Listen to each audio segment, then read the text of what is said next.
Chers amis, bonjour. La fête de Pâques nous parle de résurrection, de transformation, de renouvellement. Ce n'est pas pour rien que dans la liturgie chrétienne, cette fête prend place le dimanche qui suit la première lune du printemps.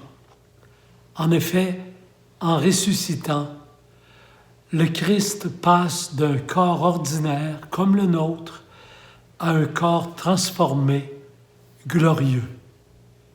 C'est comme une nouvelle naissance, un printemps nouveau.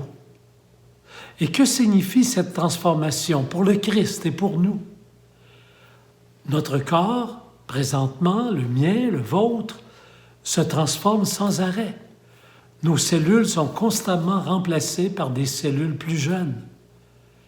Mais à notre mort, ce processus s'arrête et le corps se dégrade. Dans le cas de la résurrection du Christ, c'est un autre processus qui se réalise. À une autre échelle, il y a une continuité, bien sûr, de la même vie, c'est le même être, c'est la même personne, mais qui effectue un passage tout à fait nouveau, inédit, un passage d'un état à un autre.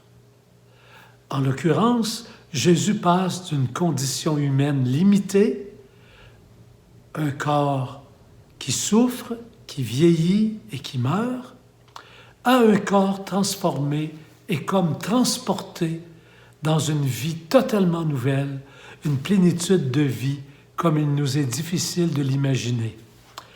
La transformation qui est arrivée à Jésus en tant que premier-né de l'humanité nouvelle nous arrivera à nous aussi, à notre échelle. Notre être sera associé à la gloire de Dieu, avec toute sa réalité et son individualité. Dans le credo, nous affirmons la réalité de la résurrection, qui est pour nous le grand mystère de notre foi. Notre credo, d'ailleurs, dans la liturgie, prend deux formes. Le symbole des apôtres, qui affirme la résurrection de la chair, et le symbole de Nicée-Constantinople, qui nous fait proclamer la résurrection des morts et la vie du monde à venir. Tout ce qui vient après la mort ne fait pas partie de notre espace et de notre temps actuel, et n'est pas soumis aux mêmes lois de la physique ou de la chimie ou de la biologie.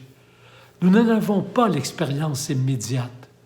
Il nous faut donc conserver un discours sobre sur la question de la vie après la mort, avec un langage qui respecte le mystère de la vie nouvelle qui nous attend et que nous attendons avec espérance.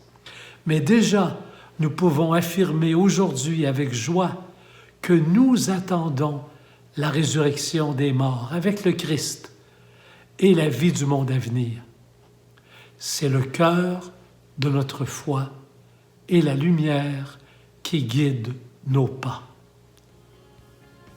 Bonne fête de Pâques.